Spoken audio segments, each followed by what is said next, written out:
I ain't scared of shit, and you gonna find that out. As you seen, the last press conference. We'll see. When I walked you down, when you supposed to be the bigger man. Yeah, hey, you say that because you're fighting with nobody, and you obviously look like you're a great fighter. But you find out September 13th, this is gonna be different for you. And it's gonna be different from you as well. And the new question for Canelo. The last fighters that you fought, they ain't on my level. And I fought everybody. The last fighters you fought since 2002. Mention me one. You Since mention me 2002. one elite fighter. Just one. You. Oh, me. Look. It's gonna be me. I don't care about nobody else. And you will see that. You. So when I beat you, is you gonna be a nobody? When I stuff a mud hole in your ass, is you gonna be a nobody? You gonna be just like everybody else. Yeah. Watch. Yeah. Watch. The Same shit that everybody else been saying since I moved to 147. I ain't fought nobody.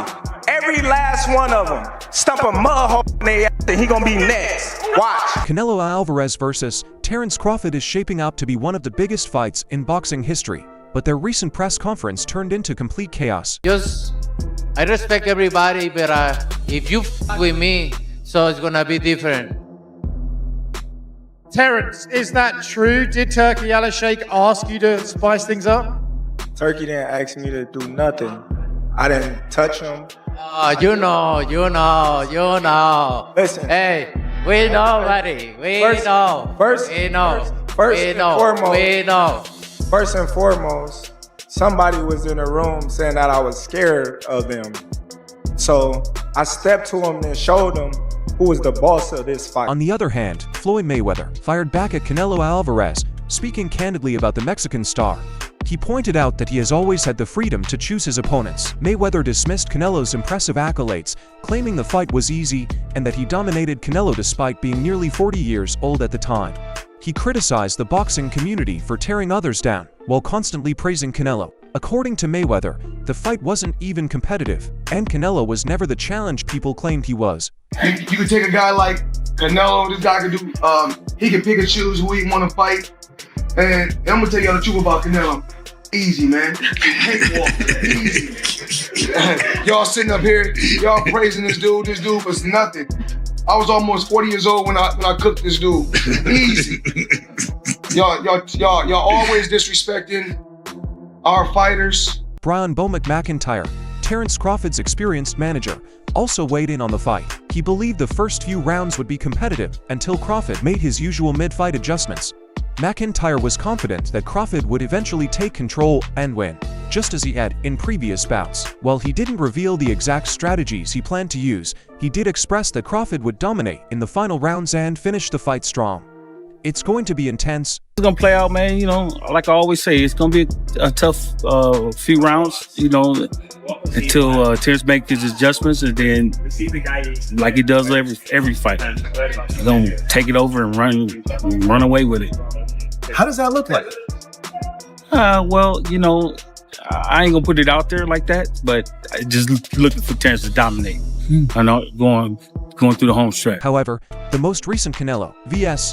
Crawford press conference was intense, with both fighters shouting insults and refusing to back down. There were 10 separate stare-downs and numerous delays throughout the event. I ain't scared of shit, and you gonna find that out. As you seen, the last press conference. We'll see. When I walked you down, when you supposed to be the bigger man. Yeah, hey, you say that because you're fighting with nobody, and you obviously look like you're a great fighter. But you find out September 13th, this is gonna be different for you. And it's gonna be different from you as well. And the new Question for Canelo. The last fighters that you fought, they ain't on my level. And I fought everybody. The last fighters you fought since 2002. Mention me one. You mention me one elite fighter. Just one. You. Oh, me. Look. It's gonna be me. I don't care about nobody else. And you will see that. You. So when I beat you, is you gonna be a nobody? When I stump a mud hole in your ass, you're gonna be a nobody. You're gonna be just like everybody else. Yeah. Watch. Yeah. Watch. The Same shit that everybody else been saying since I moved to 147, I ain't fought nobody. Every last one of them stump a mud hole in their ass and he gonna be next. Watch. Antonio Tarver was thrilled about the upcoming fight and said, he's been telling people for a long time about Terence Crawford's unique energy. He sees Crawford as a major threat, a competitor with an intensity that few can match. Tarver questioned whether Canelo Álvarez still has the drive to dig deep, especially since his footwork has declined, and he hasn't faced a real challenge lately. He emphasized that Canelo would need to push himself to the limit against someone as dangerous and hungry as Crawford. I gotta ask you, Canelo Crawford, who you got? Come on, bro. I've been telling y'all for the longest. That boy got that energy. And you know what energy I'm talking about. What is that? Tarver energy. Bro. Yes, sir. Tarver. He got that. And so you know, when you get that, we don't see nobody, bro. Now he in there with a dog, Canelo. Now, the Canelo footwork ain't been what it's supposed to be lately. And he hasn't fought a real threat in a long time. Right. Now, sometimes we can get so comfortable in that zone. But now you got to go down deep to get ready for Crawford. Crawford, you feel me? He got to go deep. Now, we don't know. Does Canelo still have that in him? We going to see. We gonna see. But coming with it, bro. Coach Calvin Ford expressed his excitement for the Canelo Álvarez vs. Terence Crawford showdown, saying he's thrilled for both fighters. He noted that it's been a while since Crawford faced another major name and praised Canelo as one of the best. Ford emphasized the significance of this fight in the boxing world, calling it a defining moment for both athletes. He believes this matchup gives fans something meaningful to discuss and that both fighters need each other at this point in their careers to deliver a historic moment for the sport. Both fighters, Crawford getting another serious young African-American fighting him. It's been a while, you know what I'm saying? And this guy, he's alive.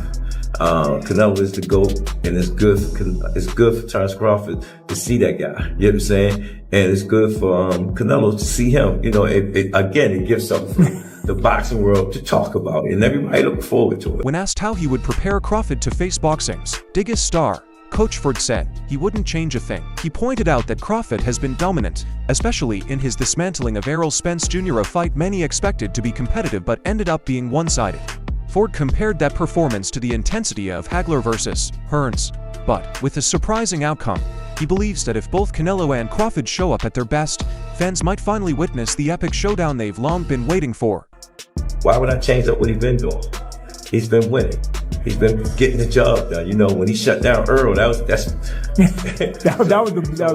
perfect. It ain't like he ain't been in no big fights. That was a fight everybody thought they was gonna get a roller coaster, and it went turns.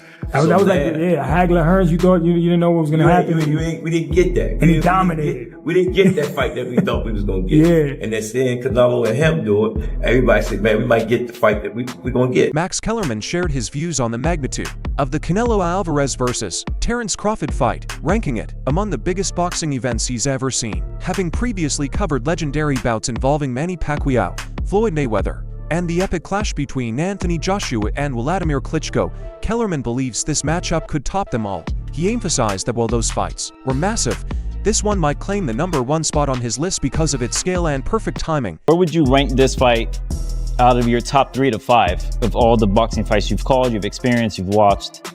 In terms of the magnitude of the magnitude, fight? Yeah. I mean, of the fights that I've called ringside, it might turn out to be #1. I've done Pacquiao fights, I've done Mayweather fights, I've done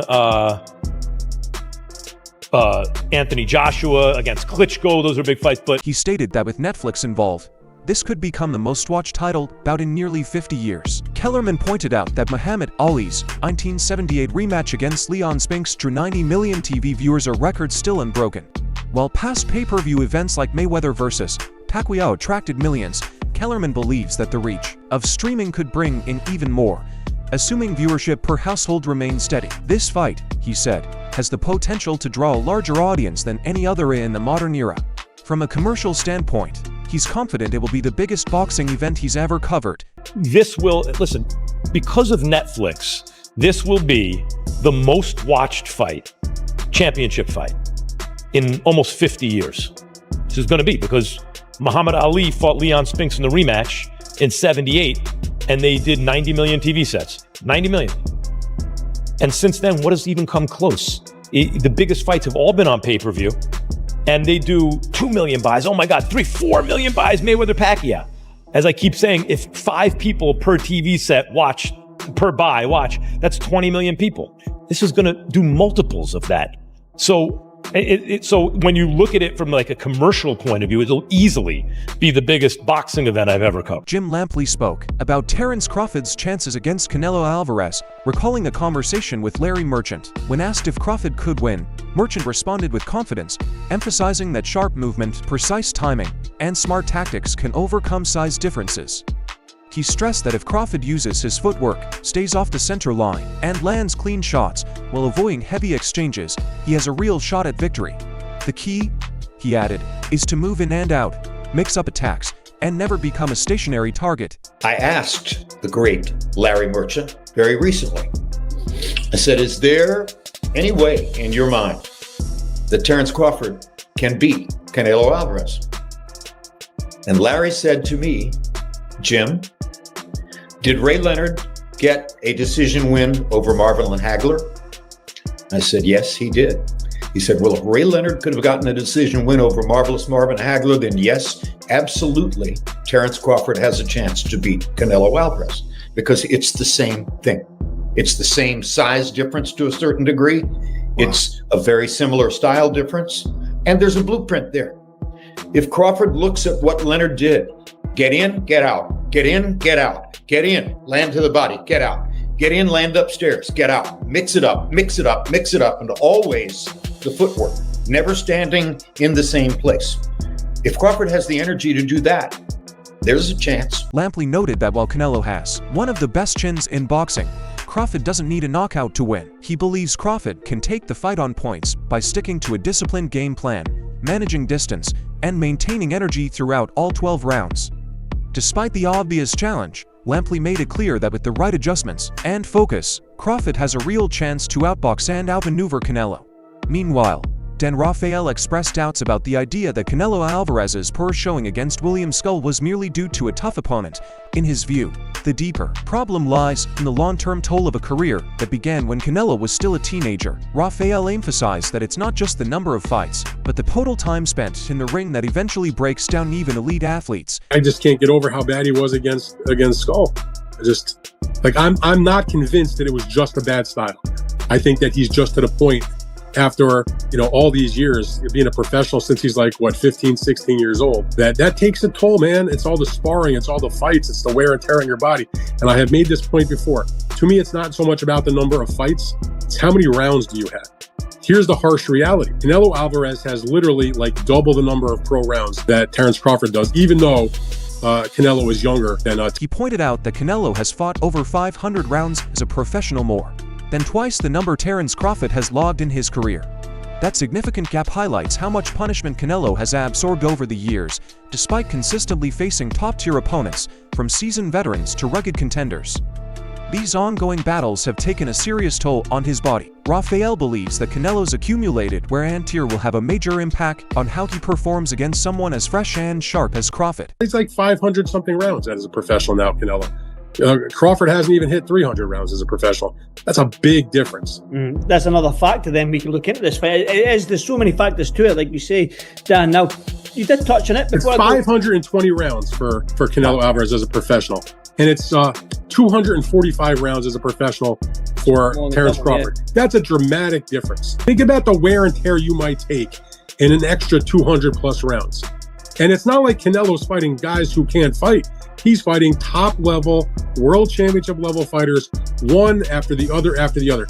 If you looked at a guy like William Skull or John Ryder or somebody like that and say, that was his so-called worst opponent over the last several years, that's still pretty solid. Those are still real guys. Michael Buffer predicted a fiercely competitive and captivating fight between Canelo Álvarez and Terence Crawford, emphasizing that talent, not just raw strength, would define the bout. When asked about UFC president Dana White promoting the event, Buffer praised him as one of the greatest promoters in sports history. He stated that White would inject fresh energy into boxing and knows how to manage major events, despite past criticism from figures like Oscar de la Hoya. Buffer made it clear that he fully supports Dana White's decision to step into the boxing world. Well, it's not a big fight unless you're announcing it. Canelo versus Crawford. How do you see that one going? I think it's going to be a close and interesting fight. Right. I think it's going to be a technical fight, not a power fight. Now, what do you think about Dana White promoting it? Do you think he's only proven himself to be one of the greatest promoters in the history of sports? So he's good. Pretty good deal. He's good for boxing. Oh yeah, he'll know what to do. Because some people like De La Hoya have been a little critical of him, but he has the Michael Buffer approval, obviously. For sure. You're the man. Thank you. Terence Crawford often engages in punching exchanges, according to John Ted, and when he gets tagged, it's usually by a straight right hand. This punch seems to be a common tactic against him, likely because, as a southpaw who isn't naturally left-handed, his stance presents a clear opening. Despite this vulnerability, Crawford's toughness, agility, and quick footwork allow him to avoid serious damage. Ted observed that Crawford often absorbs shots in a calculated manner, much like Sugar Ray Leonard did, inviting punches to create countering opportunities. Crawford tends to offer a small opening before quickly slipping out of range and firing back with precision. This approach marks him not only as a refined technician, but also as a gritty, strategic fighter who thrives under pressure. Doing some homework on Terence Bud Crawford. I was going to put together video clips of how Terence Bud Crawford loves to trade. So while I was trying to put that together, I noticed that when he is getting hit in the exchange, it's usually by a straight right. So much so that I've noticed that his ops plan to land the straight right. These fighters literally study Crawford and plan on throwing a straight right because he's a southpaw and he's not a natural southpaw. So they actually plan for it. It's just that Terence Crawford is so damn durable and good and athletic that even when they're landing it, he's okay. And a lot of times he kind of make them miss, or he'll give them his face like Sugar Ray Leonard, love him to death, and he'll step back and go bang because his feet are so good. That's why I said he's a fighter. Crawford is more of a fighter than a slick boxer. Jiren Butanis is also leaning toward Canelo Álvarez in a potential matchup, pointing out that Canelo has defeated larger opponents, even though 168 pounds isn't his natural weight class. Some of Canelo's rivals likely weigh close to 200 pounds on fight night, yet he still handles them with ease. Butanis views the fight as a major event that fans are eagerly awaiting, and he also suggested that Terence Crawford take a tune-up bout at 160 pounds first to adjust to the size difference, build strength, and maintain sharpness without an extended layoff. I think you gotta lean more towards Canelo because, like I said before, he been putting big guys out and down, and Canelo not even really a 68 pounder. He probably really should be at 60 maybe, and he been hurting these guys. I think he be dropping these guys and things like that. So, and them guys be way bigger than him come fight night. I know that for sure. They be probably close to 200 pounds, and he dropping those guys like that. So, I don't know. It's gonna be a great fight. The fans want to see it. So, so be it. I think Crawford should take a warm-up fight. At like 60 or like at least at 60, just to get his body, the feeling of somebody a little bit bigger, and things like that. I know when you go up a weight, you gotta, develop that power and not develop the power, but like put that muscle on and be heavier and things like that. So he might not want to take a fight because he's trying to build up right now. But I think he should, just to stay sharp and that way he don't have like a long layoff or anything like that. Shannon Briggs, on the other hand, strongly backed Terence Crawford in a potential showdown with Canelo Álvarez, confidently declaring that Crawford would win. He spoke about Crawford throughout the day and even predicted a knockout. Although Briggs rarely bets, he said he would this time because of how sure he is. He repeatedly claimed that Crawford would hurt Canelo and end the fight by knockout. Anton, while not making an official prediction, also expressed his support for Crawford. He stated that Crawford has more tools and can adapt in the ring, whether moving on his feet or fighting in close quarters, while acknowledging Canelo as a tremendous fighter.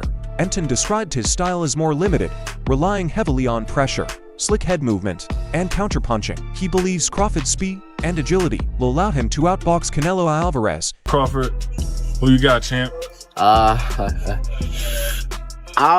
don't have a pick.